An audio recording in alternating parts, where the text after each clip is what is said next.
Good afternoon, folks. I wanted to do a video. I'm not really going to have a chance to do one on Saturday and Sunday, and tomorrow I'm going to work on. I got to work on my journal article on Native Americans in the casinos that I'm going to give at a conference in Chicago. But what I wanted to do today is talk about stepping out of your comfort zone. This is something that I regularly do, and I believe part of this goes back to my belief when I read Richard Bandler's, also John Grinder, also Matt James, people on NLP. And I'm a big believer in NLP because this is neurological logistic programming. And what this does is it's your mindset. And it's just this theory of the mind. And if anybody wants a copy of this theory of mine, I have a copy of PowerPoint that I can send out to people if they're interested. Just give me a holler, as they say in Southeast Kentucky, uh, on my on the subscribe button.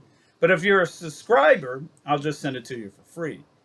But anyway, the point I'm talking about, the theory of the mind is, and I believe in this probably Erickson, also Pearls, as well as part of this is Carl Jung, that we don't necessarily use all our capacity of our mind, and that some of this is part of our subconscious.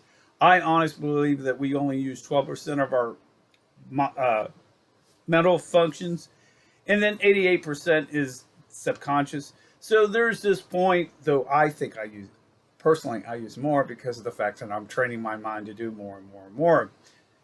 But the point here out of this is what I learned is there's much more we can use with our mind.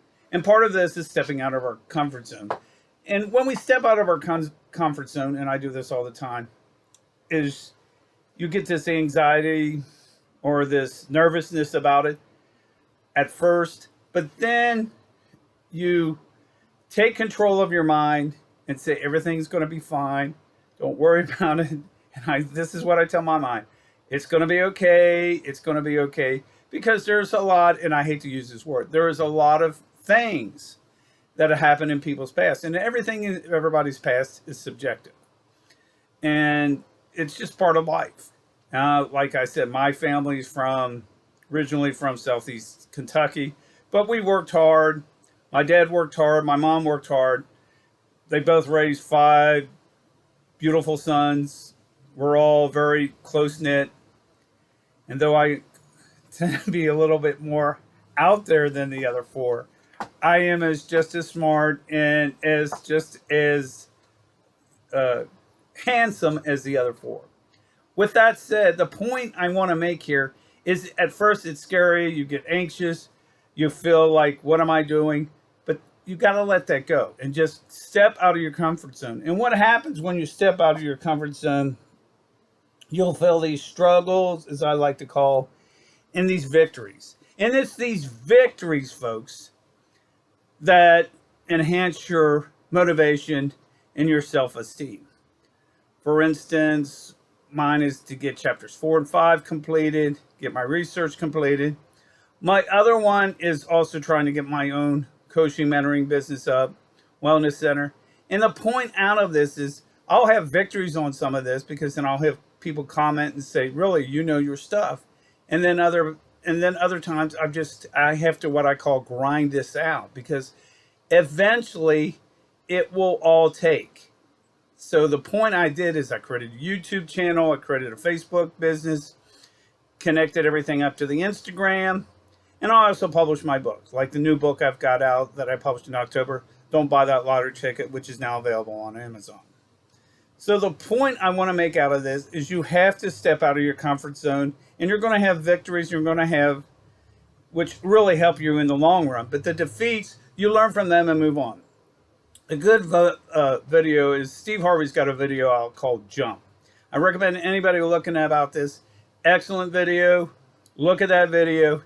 And it helps you to step out of your comfort zone. Because the way I see it, I'm an older person, and there's not going to be any Social Security for me. If I think there is, I don't want to retire. It's not that I want to do what I want to do until I die, and that is helping other people and being a psychologist. And I've observed people well into their 80s. I've even seen priests well in their 80s help people. And though I'm not much of a, though I was in a seminary for a while, I am not much of a priest because I like women. So anyway, folks, these are food for thoughts, and I will talk to you real soon, and have a nice week and nice weekend. Thank you.